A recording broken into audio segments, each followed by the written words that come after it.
Hi everyone, I am Dr. Sanjay, consultant pediatrician, Pudugai Star Hospital. You can ask your questions. 6 months baby biscuit கொடுக்கலாமா doctor? இது சேஃபா இல்ல டேஞ்சரான? Actually நிறைய பேருக்கு இந்த டவுட் இருக்கு. 6 months வரைக்கும் நமக்கு மதர் ஃபீட் மட்டும் தான் கொடுக்கணும் எல்லாருக்குமே தெரியும். பட் 6 months கழிச்சு என்ன ஃபுட் கொடுக்கலாங்கிறது நிறைய பேரண்ட்ஸ் ஒரு கன்ஃபியூஷன்ல தான் இருப்பீங்க.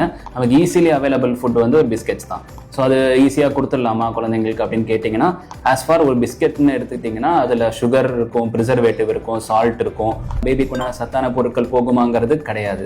So the best thing after 6 months is should avoid biscuits. அதுக்கு பதிலாக நம்ம ரைஸ் கஞ்சியோ இல்லை வெஜிடபிள்ஸை வேக வச்சு கொடுக்குறதோ இல்லை சத்து மாவோ அது மாதிரி கொடுத்துட்டிங்கன்னா லைக் எனர்ஜி வைஸாகவும் இதாகவும் இருக்கும், லைக் ஹெல்த் வைஸாகவும் நார்மலாக இருக்கும். So best thing is avoid is biscuits. Because பிஸ்கெட்ஸில் அதிகமான ப்ரிசர்வேட்டிவ் இருக்கிறதுனால நமக்கு அதில் உள்ள டேஞ்சர் தான் அதிகமாக இருக்கும். பிஸ்கெட்ஸ் கொடுக்குற ஏஜ் குரூப் வந்து அந்த இதை தாண்டி தான் இருக்கும். So best thing to avoid is biscuit.